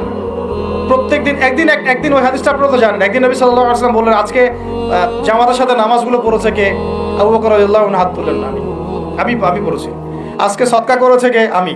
আজকে সওম রেখেছে কে? আমি। আজকে জানাজায় শরীক হয়েছে কে? আমি। এরকম অনেকগুলো আমলের কথা নবীজি বলেন, সবগুলোই দেখা গেল আবু বকর রাদিয়াল্লাহু আনহু করেছেন। সুবহানাল্লাহ, একদিনে সব আমল। এভাবে তারা দিন কাটাতেন, আপনি আর আমি যদি জুমার দিনে মসজিদে আসি তাহলে তো সমস্যা ভাই, আমাদের দ্বারা তো হবে না। আল্লাহ পাক আমাদেরকে যেন ইসলাহ করার তৌফিক দান করেন, আমিন। আমল বাড়িয়ে দেওয়া। এবার দেখেন, এবার এই জায়গাটুকু বুঝেন, নবী সাল্লাল্লাহু আলাইহি ওয়াসাল্লাম দাওয়াতের কাজ শুরু করে প্রথমেই প্রকাশ্যে দাওয়াত কিন্তু দেন নাই। প্রথমে তিনি 3 বছর, কত বছর? তিনটা বছর তিনি গোপনে দাওয়াত দিয়েছেন। কত বছর? 3 বছর গোপনে দাওয়াত দিয়েছেন। এখন এই গোপনে দাওয়াত দেওয়ার পরিবেশ আমাদের এখানে দরকার নাই। কেন নাই? কারণ আমাদের এখানে স্পষ্ট দাওয়াত হয়ে গেছে না? এখন তো আমাদের এখানে মক্কার মতো অবস্থা না যে আবার প্রথম 3 বছর গোপনে দাওয়াত দিতে হবে কি? এখন আরো বরং প্রকাশ্যে দাওয়াত দিতে হবে, আলহামদুলিল্লাহ। এই যে বলছিলাম যে এটা আল্লাহ পাকের রহমত যে আমরা এই সময়টা পেয়েছি। এখানে কারো কিন্তু ব্যক্তিগত কোনো ক্রেডিট নেওয়ার সুযোগ নাই। এই যে এখন দাওয়াতের একটা উত্তম প্ল্যাটফর্ম পাওয়া যাচ্ছে, ক্ষেত্র পাওয়া যাচ্ছে, খোলাভাবে কথা বলা যাচ্ছে, এটা কারো রহমত। এটাকে কাজে লাগিয়ে আরো 5 বছর 10 বছর আমাদেরকে দাওয়াত দিতে হবে ইনশাআল্লাহ। কিসের দাওয়াত? দিন কায়েমের দাওয়াত। কিসের দাওয়াত? ইসলাম ব্যক্তি জীবনে আছে, ইসলামকে এখন নিয়ে যেতে হবে সমাজে, ইসলামকে নিয়ে যেতে হবে অর্থনীতিতে, ইসলামকে নিতে হবে রাজনীতির মধ্যে। ইসলাম যখন সমাজে, অর্থনীতিতে, সংস্কৃতিতে, শিক্ষানীতিতে এবং রাজনৈতিক ক্ষেত্রে যাবে, তখন আমরা ইনশাআল্লাহ চূড়ান্ত বিজয় লাভ করব। এখন যদি পার্শ্ববর্তী শত্রু রাষ্ট্রগুলো আমাদেরকে আক্রমণ করে, আপনি তো ব্যক্তিগতভাবে জিহাদের ঘোষণা দিতে পারবো না। পারবেন? আমাদের দাওয়াতের কাজ শুধু আমভাবে জনগণের মধ্যে করলে হবে না, পুলিশের মধ্যে দাওয়াতের কাজ করতে হবে, র্যাবের মধ্যে দাওয়াতের কাজ করতে হবে। আমাদের আনসারদের মধ্যে দাওয়াতের কাজ করতে হবে, বিজিবির ভাইদেরকে প্রশিক্ষিত করতে হবে, সবচেয়ে বড় কথা আমাদের সেনাবাহিনীকে, বিমান বাহিনীকে শক্তিশালী করতে হবে, অত্যাধুনিক অস্ত্র তাদের হাতে থাকতে হবে, এবং তাদের মধ্যে সবকিছুই আছে মাশাআল্লাহ, পটেনশিয়াল আছে, প্রতিভা আছে, শারীরিক শক্তি আছে, ট্রেনিং আছে। ইমানটাকে মজবুত করতে হবে, তাদেরকে ইমানের দাস দেওয়া লাগবে। আপনাকে যদি আল্লাহ পাক প্রশাসনিক দায়িত্ব দিয়ে থাকেন, আল্লাহর জন্য শহীদ হওয়াটা আপনার জীবনের সবচেয়ে বড় সৌভাগ্য। এইদিকে আমরা তো তাদেরকে এখন হাঁটাতে পারছি না, কারণ ওই ক্ষমতা আপনার আমার হাতে নাই। ইসলামকে ওই রাজনৈতিক জায়গায় নিতে হলে সিরাতের সুন্নতে আগাতে হবে। আল্লাহ পাক তৌফিক দান করুন। এবার প্রকাশ্যে দাওয়াত শুরু হলো 4 নম্বর বছর থেকে 10ম বছর পর্যন্ত। এই প্রকাশ্যে দাওয়াত যখন শুরু হয়েছে তখনই ব্যাপক নির্যাতন শুরু হয়েছে, ব্যাপক নির্যাতন। এই অবস্থানটা আমরা পার করেছি বিগত সময়গুলোতে, এখনো পার করছি, তাই না? এই অবস্থাটা কিন্তু আমরা আগেও পার করেছি, এখনো পার করছি। যারাই প্রকাশ্যে পরিপূর্ণ ইসলামের কথা বলছেন বা বলেছেন, কোনো না কোনোভাবে তারা হ্যারাসমেন্টের শিকার হয়েছে, কোনো না কোনোভাবে, ফিজিক্যালি অথবা মেন্টালি অথবা রাজনৈতিকভাবে অথবা মামলা মোকদ্দমা অথবা গুম অথবা একেবারে ক্রসফায়ার অথবা দেশ ত্যাগ, কিছু না কিছু ওদের তাকদিরে নসিব হয়েছেই, তাই না? আর যারা সুরে সুর মিলিয়ে কথা বলেছে তারা পার পেয়ে গেছে। ওই যে বললাম আগেও তলাচাটা, এখনো তলাচাটা। ওটা হচ্ছে মানে তেল মারা মানহাজ আর কি, তৈলাক্ত মানহাজ। যেই থাকুক, এক্স থাকলেও আমি তেল মারবো, ওয়াই থাকলেও তেল মারবো, জেড থাকলেও তেল মারবো, কারণ তেল মারা আমার জন্য ফরজ এবং তৈলাক্তদের আনুগত্য করা আমার জন্য ফরজ। ওদের বিরুদ্ধে কথা বললে আপনি আবার হয়ে যাবেন খারেজি। কিন্তু সার্জিসদেরকে আবার তারা কিন্তু খারেজি বলে নাই, এটা একটা ব্যাপার আছে। সার্জিস হাসনাতদেরকে কিন্তু তারা ওইসব ওলামায়ে কেরাম আবার কি বলে নাই, খারেজি বলে নাই। কিন্তু অস্ত্র হাতে নিয়ে ওরা কিন্তু পুলিশ পিটাইছে, কথা বুঝতে পারছেন? এই কাজটা যদি কোনো মাদ্রাসার ছেলে করতো তাহলে আল্লাহর কসম করে বলতেছি পুরো দুনিয়াতে এরা রটাই দিত যে আমরা জঙ্গি। এই পয়েন্টটা ভালো করে বুঝেন, এই পয়েন্টটা ভালো করে বুঝেন। যদি এই আন্দোলনটা শুধুমাত্র দাড়ি টুপিওয়ালা মানুষরা করতো তাহলে সারা মুসলিম বিশ্ব না, সারা দুনিয়াতে এরা রটাইত মিডিয়া দিয়ে যে বাংলাদেশের মুসলমানরা উগ্র, জঙ্গি এবং সন্ত্রাসী। রটাইতো না? বেশাক রটাইতো। কিন্তু যখন গণতন্ত্রপন্থীরা গণতান্ত্রিক পদ্ধতিতে এই কাজটা করছে তখন এটা জায়েজ হয়ে গেছে। একই জিনিস, একদল গেল, একদল গিয়ে গুলি করা শুরু করলো মাজলুমদের উপর, তারপরে মাজলুমরা আর থাকতে না পেরে অস্ত্র হাতে নিয়েই ফেললো। লাঠি সেটাও তো অস্ত্র নাকি? এবং তাদের একজন তো বলেছিল আমাদের পরবর্তী প্ল্যান ছিল যদি তারা স্কিপ না করতো আমরা সশস্ত্র অবস্থান নিতাম, বলেছে কিন্তু মিডিয়াতে একজন বলেছে না, বলেছে। যাই হোক, এদিকে যখন জালেম আক্রমণ করেছে তখন মাজলুম তো প্রতিবাদ করেছে, করে নাই? এই আক্রমণের প্রতিবাদের রাস্তায় কিন্তু বহু মানুষ মারা গেছে, জালেমদেরও মরেছে, মাজলুমদেরও মরেছে। কেন পুলিশ ভাইদেরকে কি মারা হয় নাই? কারণ তারা জালেমের পক্ষ নিয়েছিল। সে কি অমুসলিম ছিল না মুসলিম? ও মুসলিম ছিল, কিন্তু কালিমা পড়া মুসলিম, তাই না? সেও কালিমা পড়া মুসলিম, জালেমের পক্ষ নিয়েছে। আর এদিকে আমাদের মাজলুম ভাই যাদের উপর গুলি চালানো হয়েছে, এখন মাজলুম ভাইরা শেষমেশ লাঠিসোঁটা হাতে নিতে বাধ্য হয়েছে। এবার কনফ্লিক্ট হলো, জালেমও মরলো কিছু, মাজলুম তো মারা গেছে। এখন এই কনফ্লিক্টে কিন্তু আমাদের ইসলামিক স্কলারশিপ অফ ইসলামের কিছু কিছু ব্যক্তি তারা কিন্তু এখানে মাজলুমদের কাউকে কিন্তু খারেজি বলে নাই, বলেছে মাজলুমদের কাউকে কিন্তু তারা সন্ত্রাসী, জঙ্গি সব শব্দ ইউজ করে নাই। কিন্তু এটা যদি দাড়ি টুপিওয়ালা কোনো মানুষ করতো তাহলে খবর ছিল। অতএব শুভঙ্করের ফাঁকিগুলো বোঝার চেষ্টা করবে। এইভাবে আমাদেরকে ধোকায় ফেলা হচ্ছে, এইভাবে পুরো জাতির তরুণ প্রজন্মের জিহাদি জাজবা ধ্বংস করে দেওয়া হচ্ছে। এইসব থিওরি, এইসব তত্ত্ব দিয়ে, এইসব ফতোয়াবাজি করে পুরা 16 কোটি মানুষের জিহাদি জাজবাটাকে নষ্ট করে দেওয়া হচ্ছে। অন্যায়ের প্রতিবাদ করলেই আপনাকে জঙ্গি বলে দেওয়া হবে, অন্যায়ের বিরুদ্ধে কথা বললেই আপনার উপরে এইসব চলে আসবে।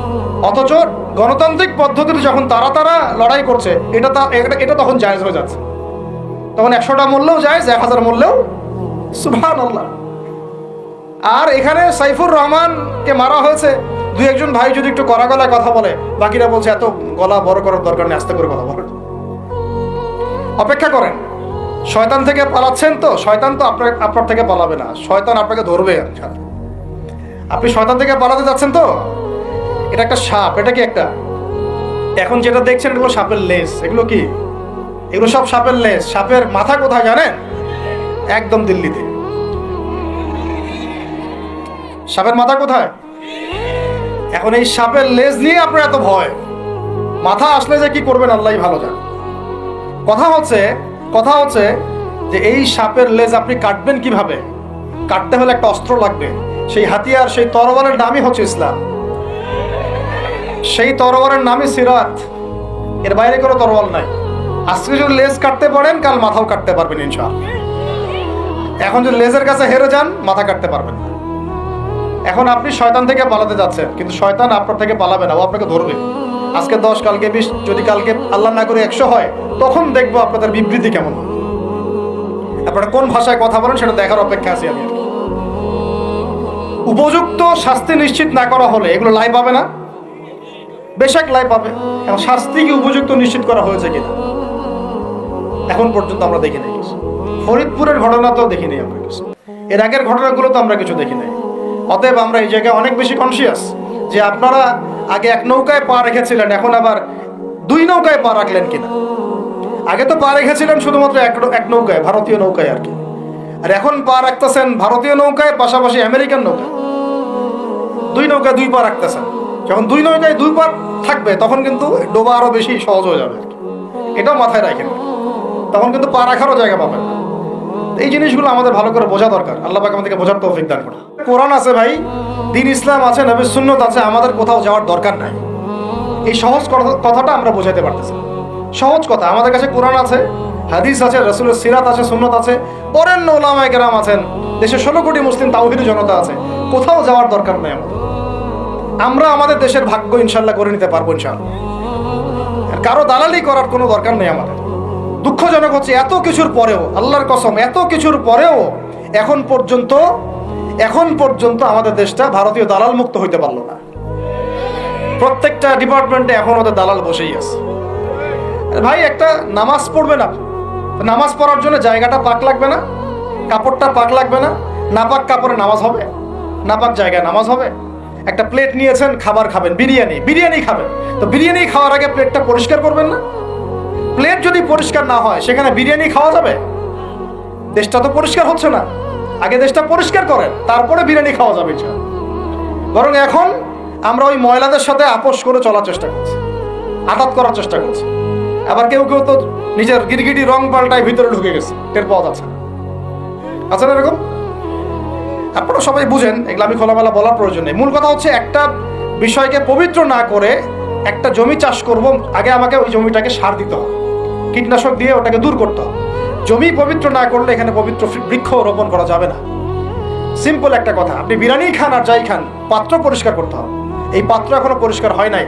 আল্লাহ পাক আমাদেরকে প্রত্যেকটা মহল থেকে এই বিজাতীয় দালালদেরকে দূর করার তৌফিক দান করুন।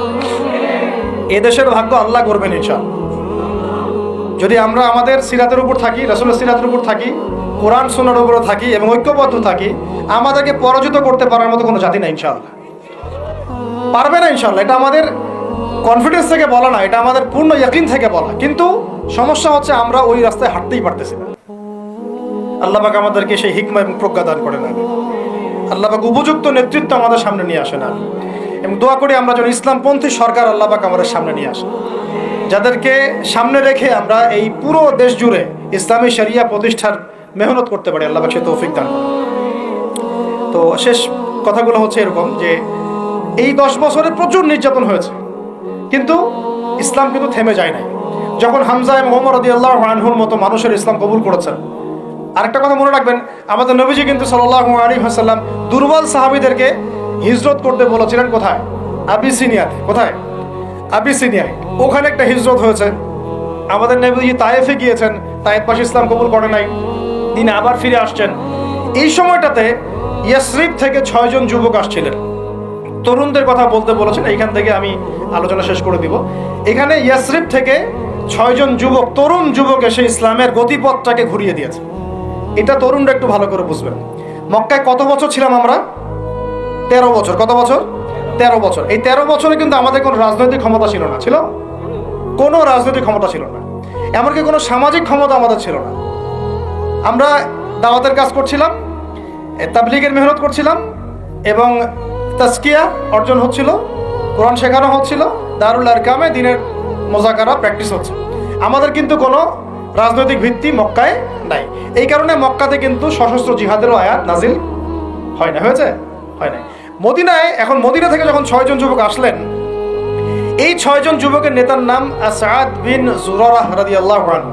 তো তিনি এসে যখন বায়াত করছেন নবীর কাছে, তিনি আগে থেকে জানতেন যে শেষ জামানায় একজন নবী আসবে। কি আসবে?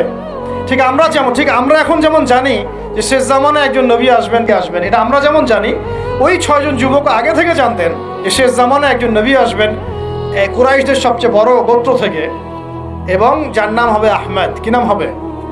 এটা তারা কোত্থেকে জানছেন? আগের তাওরাত ইনজিলে লেখা আছে।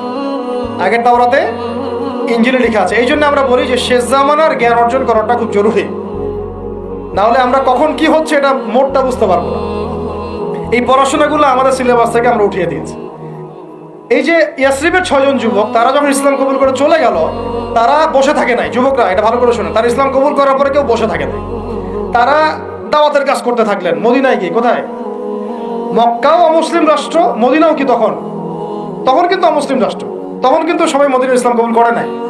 আর আমরা বসে আছি বাংলাদেশে মুসলিম রাষ্ট্রে, তাও দাওয়াতের কাজ নাই। কথা বুঝতে পারছেন? তারা অমুসলিম রাষ্ট্রে নিজের জীবনের ঝুঁকি নিয়ে, তারা তো তখন সবাই কাফের, মুশরিক, তাই না, মূর্তি পূজারী, তাদের মধ্যে দাওয়াতের কাজ করেছে। যেমন ভারত একটা রাষ্ট্র, এটা একেবারে মূর্তি পূজারী রাষ্ট্র।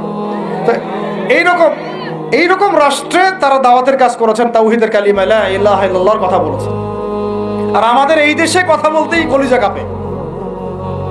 বিষয়টা বুঝতে পারেন, তারা সাহাবীদের সাথে আমাদের কত পার্থক্য, তাই না? তো তারা ওই মদিনায় এভাবে দাওয়াতের কাজ করতে থাকলেন। আর দাওয়াতের কাজ করতে করতে পরের বছর 12 জনকে ইসলাম কবুল করালেন। কতজন? এবার 12 জন মিলে আবার আসছেন পরের বছর আকাবার বায়াতে। এই 12 জনকে নবী সাল্লাল্লাহু আলাইহি ওয়াসাল্লাম বায়াত করালেন। বায়াত একটা কিন্তু গুরুত্বপূর্ণ বিষয় ইসলাম।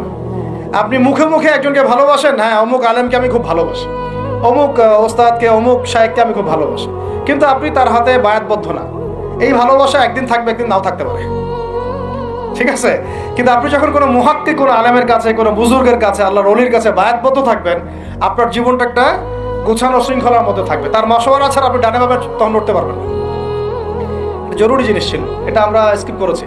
আর এটাকে অনেক কিছু ক্ষেত্রে কিছু ভণ্ড পীর নিয়েছে আর কি, তখন ওটা বিতর্কিত হয়ে গেছে আর কি। কিন্তু এটা কিন্তু একটা গুরুত্বপূর্ণ কাজ ছিল। যেমন আপনি কারো হাতে বায়াতবদ্ধ, তার মানে আপনি তাকে আপনার মুরব্বী মানেন। আপনার কি মানেন?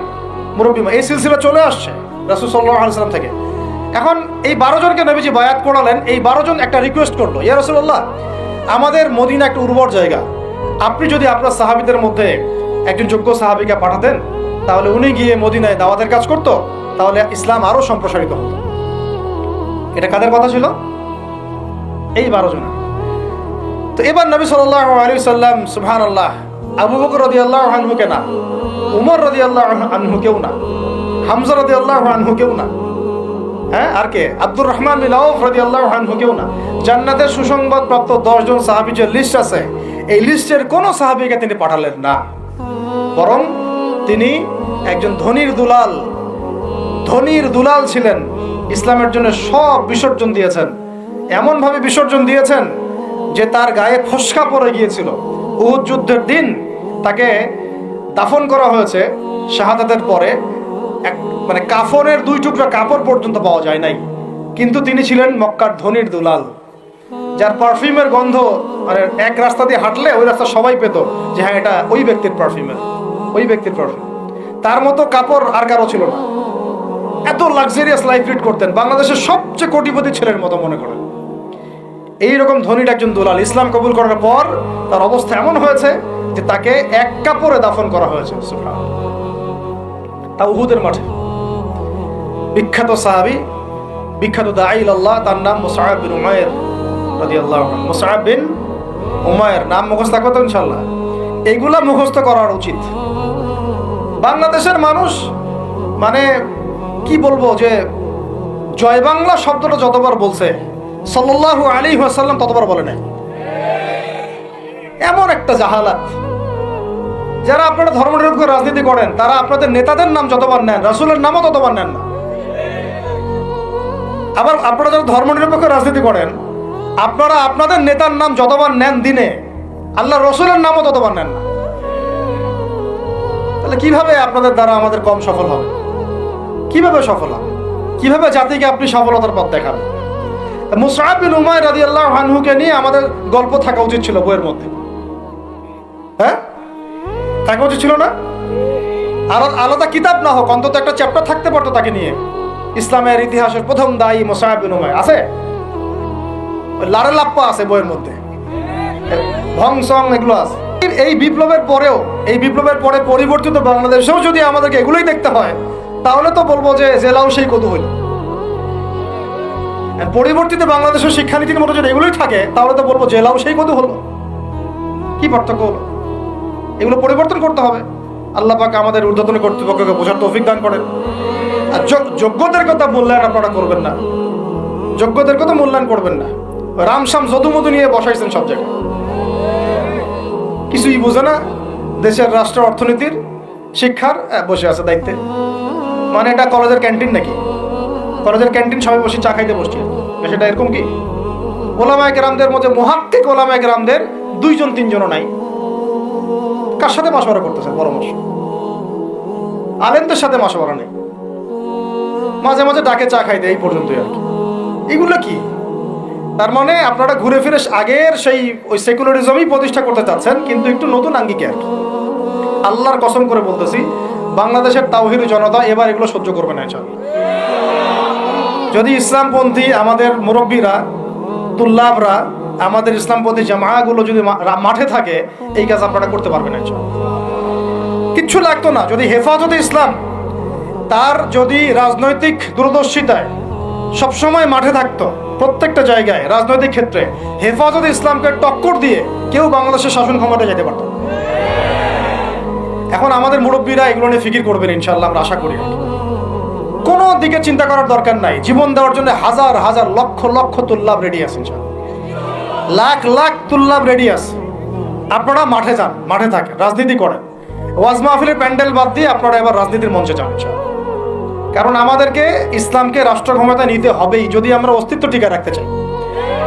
না হলে যদি ওই যে চট করে যারা ঢুকে পড়তে চায়, তাদের যদি কেউ কখনো ঢুকে পড়ছে, তাহলে আমাদের কল্যাণ থাকবে না, কিছুই থাকবে না, থাকবে গাছ, না থাকবে কোনো ফল। এই জিনিসটা আমাদের বোঝা উচিত। আল্লাহ পাক আমাদেরকে বোঝার তৌফিক দান করেন। তো এখান থেকে শেষ হয়ে যাবে ইনশাআল্লাহ, একটু ধৈর্য ধরেন। এই যে 12 জন যুবকের কথা বললাম, তার সাথে দায়ী সাহাবীকে পাঠানো হলো, তার নাম কি? এবার শুনেন, এই সাহাবী রাদিয়াল্লাহু আনহু 1 বছরের মধ্যে, কত বছর? 1 বছর দাওয়াতি কাজ করে তিনি পুরা মদিনার 75টা ফ্যামিলিকে ইসলাম কবুল করেছে। কতটা? এবার তার পরের বছর এই 75টা ফ্যামিলি আল্লাহর নবীর কাছে এসেছে সাল্লাল্লাহু আলাইহি ওয়াসাল্লাম। ইয়া রাসূলুল্লাহ, আমরা ইসলাম কবুল করতে চাই। আমরা জানি মক্কাতে আপনি নির্যাতিত, আপনার সাহাবীরা নিপীড়িত, আপনি আপনার সাহাবীদেরকে নিয়ে আমাদের মদিনা চলে আসুন।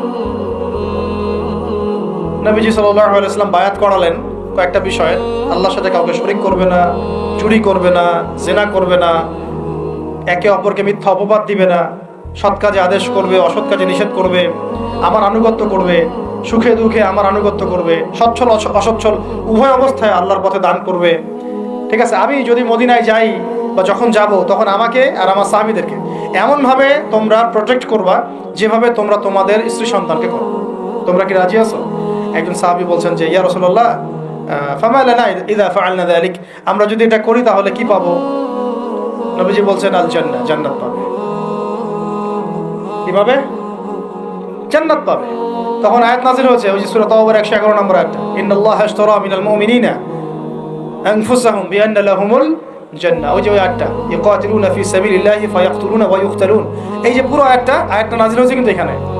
এবার এই যে 75টা ফ্যামিলি এখন চলে গেল মদিনায়, কোথায়? এই জায়গাটা বুঝেন, এই জায়গাটা আমরা এখন আসতে পারি নাই। বাঙালি জাতিকে এখন এই জায়গায় যাইতে হবে। পুরো নেশনটাকে এখন কোথায় যেতে হবে? এই মদিনা রাষ্ট্রে যেতে হবে। আমরা এখনো মদিনা রাষ্ট্রে যেতে পারি নাই। এবার আমরা 75টা ফ্যামিলি চলে গেলাম মদিনায়, মক্কায় আমাদের কেউ নাই। গুটি কয়েক মানুষ আছেন যারা যেতে পারেন নাই, মাযুর। বেশিরভাগ চলে গেছেন কোথায়? মদিনায়। আর কিছু আছেন আবিসিনিয়ায়, কিছু আছেন কোথায়? আবিসিনিয়ায়, কিছু আছেন মদিনায়। এই হলো মদিনায় হিজরত। হিজরত করার পরে মসজিদ নির্মাণ করা হয়েছে। কি নির্মাণ করা হয়েছে? মসজিদ। মসজিদটা একটা পার্লামেন্টের মতো ছিল, শুধু নামাজ রোজার জায়গা না, একটা পার্লামেন্টের মতো, একটা সংসদের মতো।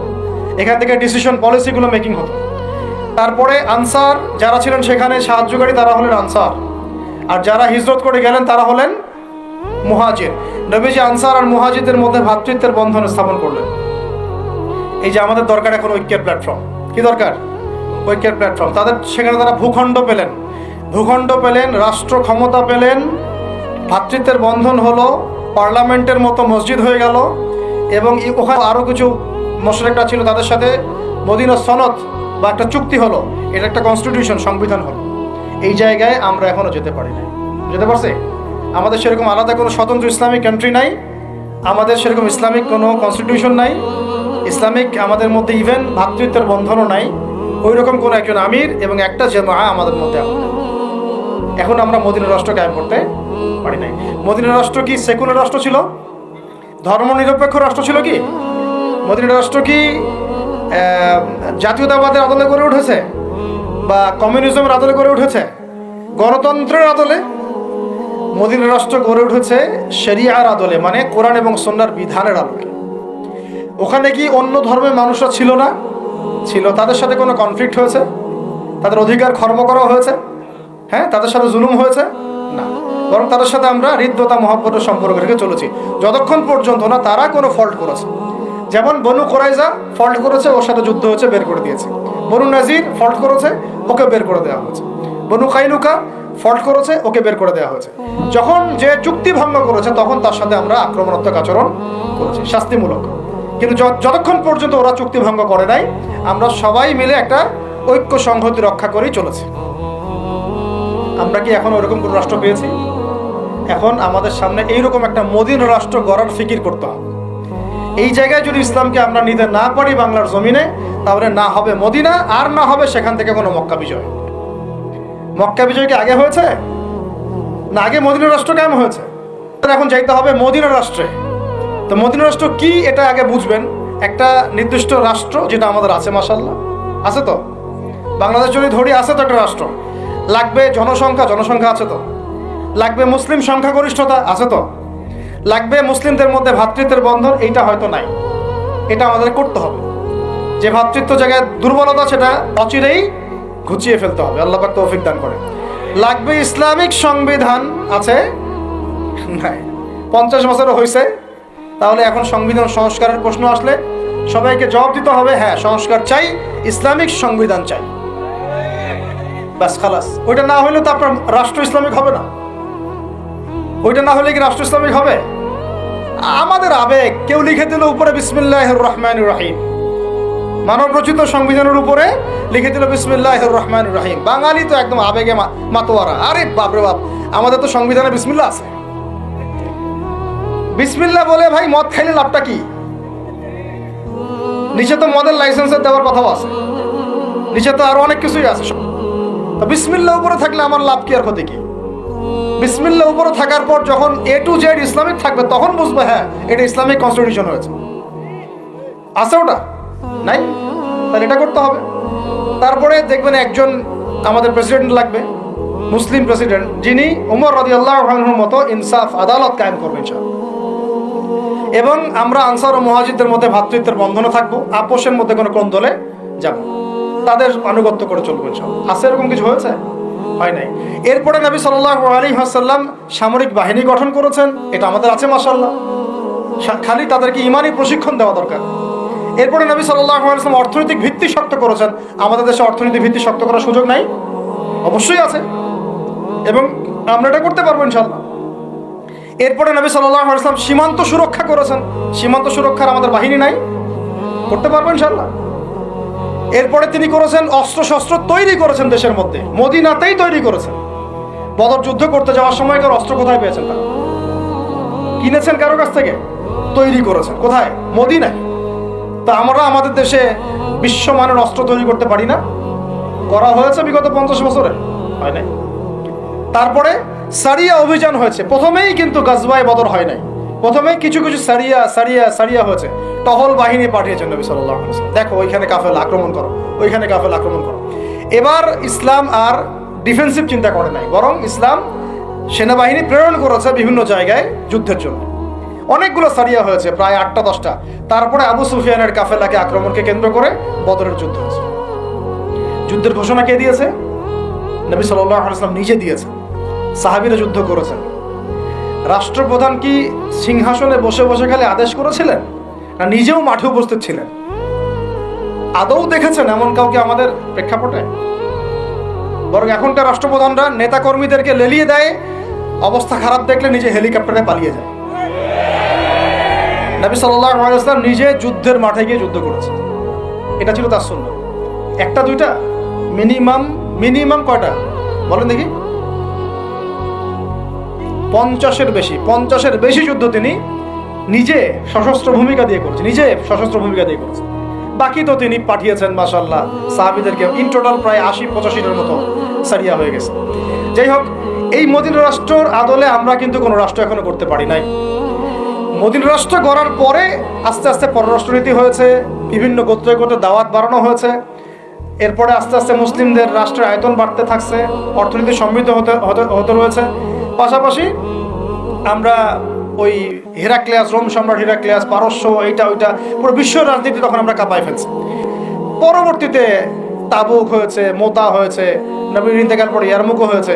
এর মাঝখানে আপনার ওই চুক্তির যে দফাগুলো ছিল হুদাইবিয়ার, ওটা ভঙ্গ করার কারণে মক্কা আক্রমণ করা হয়েছে, মক্কা আমরা বিজয় করেছি। এটা সংক্ষেপে বললাম, ইনশাল্লাহ কোনো একদিন আরও বিস্তারিত কথা হবে। মূল কথা হচ্ছে এই যে মদিনা রাষ্ট্র থেকে মক্কা বিজয় এই পর্যন্ত কিন্তু অনেক ঘটনা ঘটেছে। আবার বুঝেন, মদিনা রাষ্ট্র থেকে মক্কা বিজয় এইটুকুর মধ্যে কিন্তু আরও অনেক ঘটনা ঘটেছে। আরও অনেকগুলো যুদ্ধ হয়েছে, জনসংখ্যা বেড়েছে, দেশের আয়তন বেড়েছে, পররাষ্ট্রনীতি অ্যাপ্লাই করা হয়েছে, হ্যাঁ, অর্থনীতি সমৃদ্ধ করা হয়েছে। তারপরে হুদাইবিয়ার কাছাকাছি ওমরা করতে আসার সময় তারা বাধা দিল, আমরা সন্ধিতে গেলাম, তাই না? 10 বছর কেউ কারোর সাথে যুদ্ধ করবো না, তোমার কেউ আসলে আমি ফিরাই দেবো, আমাদের মুসলিমদের কেউ গেলে ফিরাই দিবা না, ঠিক আছে? এরকম কিছু চুক্তি ছিল হুদাইবিয়ার মধ্যে। তো চুক্তির ধারাগুলো ভঙ্গ করেছে কোরাইশরা যখন চুক্তির ধারা ভঙ্গ করেছে, ওই ধারার ভঙ্গকে কেন্দ্র করে মক্কা আক্রমণ করা হয়েছে, মক্কা বিজয় করা হয়েছে। এরপরে মক্কা, মদিনা, তায়েফ, তাবুক সমস্ত এলাকায়, এই পুরো এলাকাটায়, এটাকে আমরা বলি জাজিরাতুল আরব। কি বলি? শুধু মক্কায় না, পুরো মক্কা, মদিনা, হেজাজ, নজদ, জাজিরাতুল আরব পুরা, ইভেন ইয়েমেনের সীমান্ত পর্যন্ত, বাহরাইনের সীমান্ত পর্যন্ত পুরো জায়গাটায় নবী সাল্লাল্লাহু আলাইহি ওয়াসাল্লাম জীবিত থাকা অবস্থায় কি হয়েছে? ইসলাম শুধু কি ব্যক্তি জীবনে প্রতিষ্ঠা হয়েছে, রাজনৈতিকভাবে প্রতিষ্ঠা লাভ করেছে। এই হলো সিরাতের সুন্নতের দিন কায়েমের একটা চূড়ান্ত বাস্তবতা, যা আমাদের নবী আমাদেরকে দেখিয়ে গিয়েছে সাল্লাল্লাহু আলাইহি ওয়াসাল্লাম। এখন কথা হচ্ছে যে মক্কা বিজয় তো অনেক দূরের কথা, ওটা তো অনেক পরের কথা। আমরা কি আমাদের রাষ্ট্রটাকে মদিনার আদলে সাজাতে পেরেছি কিনা? মদিনার আদলে রাষ্ট্রটাকে সাজাতে পেরেছি? এখন আগে সিরাতের আলোকে আমরা এই রাষ্ট্রটাকে মদিনা বানানোর চেষ্টা করি, আল্লাহ পাক তৌফিক দান। তারপরে যখন মদিনা হবে ইনশাআল্লাহ তাআলা, মদিনা হলে পরে দেখবেন এটাকে কেন্দ্র করে আমরা আশেপাশের যে কন্টিনেন্টগুলো আছে এগুলো একদিন জয় করবো ইনশাআল্লাহ। ওরা মানচিত্র পরিবর্তন করতে যাচ্ছে, মানচিত্র পরিবর্তন হবে ইনশাআল্লাহ, তবে ওদের হাতে না, আমাদের হাতে হবে ইনশাআল্লাহ। এটা কিন্তু গাল গল্প না, হাদিসে অনেক ইঙ্গিত আছে। আমি ওই হাদিসগুলো নিয়ে আজকে আলোচনা করতেছি না। হাদিসে এরকম অনেক ইঙ্গিতই আছে, ঠিক আছে? যে এখন আপনারা যে ওয়ার্ল্ড অর্ডারে যাচ্ছেন, এই ওয়ার্ল্ড অর্ডারে এই যুদ্ধ বিগ্রহ ছাড়া কোনো অপশন নাই, এগুলো চলতে থাকবে। ওই দিকেই বিশ্বের প্রেক্ষাপট আগাবেও, এটা স্কিপ করতে আপনারা আর পারবেন না, কেউ পারবে না। এখন এখান থেকে যারা পালায় বাঁচতে চাবে ওরাও ধরা খাবে, যারা সম্মুখ সারিতে থেকে যুদ্ধ করবে ওরাও ইনশাআল্লাহ সাফল্যমণ্ডিত হবে ইনশাআল্লাহ। আমরা কোন পথ বেছে নেব সেটা আমাদেরকে ফিকির করতে হবে। সবার আগে আমাদের ফিকির হবে কি? এই রাষ্ট্রটাকে মদিনার আদলে একটা রাষ্ট্রে পরিণত করা। আল্লাহ পাক আমাদেরকে সেই তৌফিক দান করেন।